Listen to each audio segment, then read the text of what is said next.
Welcome to my review for the 2012 film The Collection, a sequel to the 2009 film The Collector. Now, I did review that original film, but it was way back in episode 8 of my series. I don't know why it took me another 50 reviews to get around to the sequel. It's not like I didn't enjoy that first film. I gave it 4 out of 5. It's just one of those weird things, I suppose. But if you want to go and dig that out, you'll find it in my other horror film reviews playlist. Although, quick word of warning that when I did the first 10 reviews in my series, I filmed them vertically instead of horizontally. Typical YouTube newbies error, if you like. So actually, don't go and seek it out. It looks really naff. Just take my word for it that I did enjoy the first movie and I was looking forward to this one. So in this sequel, a group of mercenaries are heading to the Collector's secret warehouse, hoping to rescue the grown-up daughter of this rich guy, and they also want to kill the Collector whilst they're at it, sort of vigilante justice for all his past crimes. And they take with them Arkham, the thief from the first film. He's the only returning character other than the Collector, so the whole setup is sort of like a reversal of the first film. In that one, the Collector was heading to this middle-class family to torture and kill and cause mayhem and set traps. In this one, people are heading to his abode, but you just know that he's going to have this warehouse completely rigged to the nines with traps, ready to catch any trespassers who go in there. And one more thing I'll say about the first film before we move on from it completely. I did sort of wonder whether the Collector would have enough time to set up all these traps on the same night that he's breaking in and, you know, causing all this trouble. But we don't have to worry about any such logic this time, because he could have been setting traps in this warehouse for like a decade or something. Before we get to the warehouse, though, we get to follow the Collector on a little side adventure at a nightclub, a starter before the main course, if you will. But it is tied into the main plot. And for my money, it's the best sequence in the film. He basically kills about 100 people in this club with the one trap. You know the front end of a combine harvester, the bit that sort of mashes up the corn? He's taken one of those and rigged it up on this ceiling and created a mechanism so that when the trap's activated, it'll come down in an arc and just sweep across this dance floor, like mashing everybody up as they're dancing. And half of these people probably don't even see it coming. They're that busy dancing, and maybe they're stoned or drunk or whatever. There's a few people who spot what's going on and rush out into the corridor outside, but they probably get an even worse fate, because there's this secondary trap where these two gates come down, trapping them in this small space, and then the ceiling just slowly comes down and crushes them. I would have rather died on the dance floor. At least that would have been fairly quick. But the people in this secondary trap have got a full 30 seconds to sort of ponder the fact that they're about to get completely crushed into mush.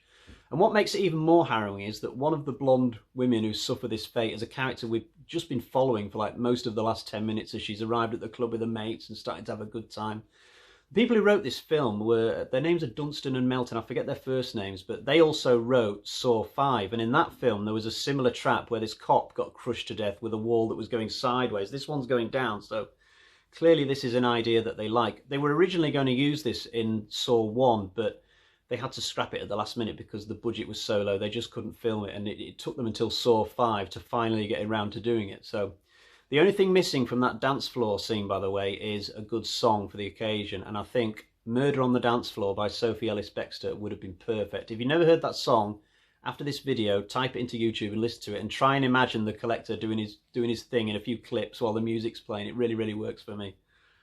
Now, once we do get to the warehouse, I wouldn't say the film goes downhill or anything, but all my negatives are from this section of the film. So to begin with, the look of the warehouse is really bland and dull. If you'd have told me that all of these scenes were filmed in the same 2 stretches of corridor and the same 2 rooms, and then they just redress the setting each time, I'd completely believe you. The production design on this is just not very good. I don't know if it was the budget that was lacking maybe, but it still had 3 times more money, this film, to spend than the first one. So I don't know. Also, there's 1 or 2 scenes where they make the Collector a bit too formidable.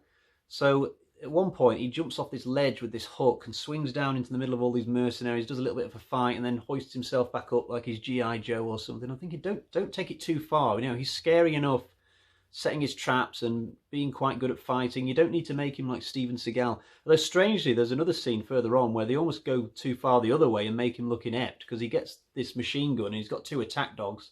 So this door opens, he's got 2 dogs either side of him, he's looking down the sights at like 4 people, starts shooting and somehow doesn't kill a single one of them. So it just seems like they didn't quite get the balance right in some of these action scenes. Sometimes they made the Collector look way too good, and other times I'm thinking, what is he doing? How did he not kill anybody in that scene?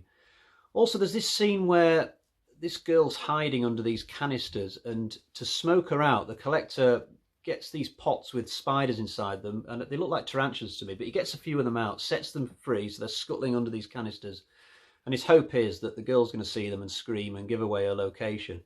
And it's quite a frightening scene to begin with. I'm thinking, oh God. But then there's this awful CGI shot of the spiders crawling over this girl's face, and she's doing her best to sort of not say anything, but it's just so obviously fake that it took me completely out of the scene. I think they should have just had the spiders crawl by her arm, and that still would have been really scary. So ruined that one a little bit. And another negative, sorry to just make a big long list of these, but I've got to get them out. The mercenaries, they're just very, very nondescript. I mean, I can only remember the leader. The rest of them, I couldn't tell you their names, anything about them. And every time one of them died, it wasn't like, oh no, Jack's died. It was more a case of, oh no, strength in numbers has definitely been diminished now, that kind of thing. In terms of positives, I'd say the three characters who were above the mercenaries in terms of their importance are all very good. It's a real bonus for the film to have Arkham back, because his history with the Collector going back to the first movie really adds to the drama in the second half of the film. Emma Fitzpatrick is really good as Elena, the daughter who needs rescuing. She doesn't have a wiki page. I mean, how can you have played a role this big and not have a wiki page? I mean, she's been acting every single year since 2012, according to IMDb, so get yourself a Wikipedia page. Lee Targerson is pretty decent as the leader of the mercenaries, as I've already alluded to. He was the one person from that group who stood out, and he has a cool little arc in that he comes across like a bit of an arsehole first half of the movie, and then towards the end he really shows his good side. There's also this other character, blonde girl, who seems to have been a prisoner of the Collectors for quite some time, and she's suffering from some kind of Stockholm syndrome because she doesn't want to escape, and she even warns the Collector at one point that the others are trying to escape, and then she accidentally steps in this trap and dies.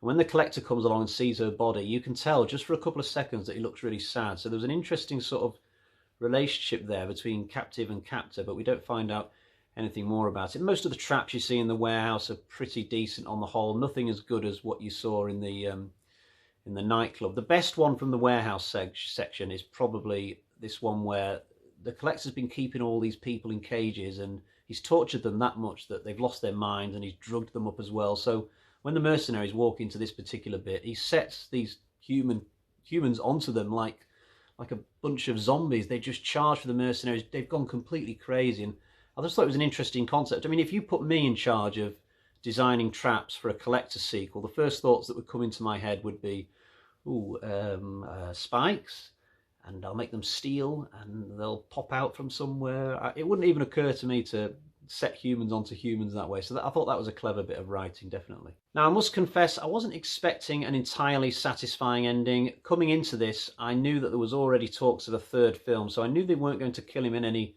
definitive way. What I predicted would happen would be that they'd get the better of him towards the end, push him off a balcony or something, look down, body's gone, and actually what happens is pretty much that, except he falls down a garbage chute instead. He's set on fire a little bit, but not fully, and then they discover his mask in the car park later, and he's escaped. But there's this secondary ending I wasn't expecting, where Arkham tracks him down at his house and pretty much unmasks him. Now, we don't get to see his face, but we get to hear his voice, and it's kind of weird hearing him speak after 2 entire films of not hearing him. I don't know if this was a popular plot development among the really big fans of the series, but I liked it. I think it really sets things up for a third film if it goes ahead. Touch wood that it does, and if it does, I think they should really look to finish it off next time, because, look, let's face it, it's been 8 years since the second film came out. These films don't make a lot of money, and I think it would be absolutely criminal if they left it open-ended again at the end of number 3, and it turns out that they just didn't make enough money from the third one to justify a 4. Just finish it off with the third, cap it at a trilogy, give the Collector a really violent ending, preferably in one of his own traps, one of the really violent ones, like the ceiling that comes down on those people in the nightclub, something like that, and then just finish it off. One thing I don't want to see happen is him getting a really lame death, like just getting shot or something, you know. Hey, collect this, asshole! You know, something like that. No. Right, let's take a look at my collection of axes and see what sort of score this film got.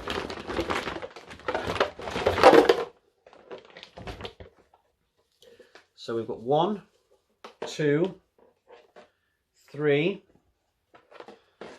3.5 bloody axes out of 5 for the collection. That's a very good score, considerably above average. I think I gave the first film 4 though, so I would just rank this one slightly behind the first one. Look, the first one's the one that's original, and there's a few niggles about the warehouse section to this film that weren't to my liking, but it's still a really good film. It's worth watching just for the nightclub scenes alone.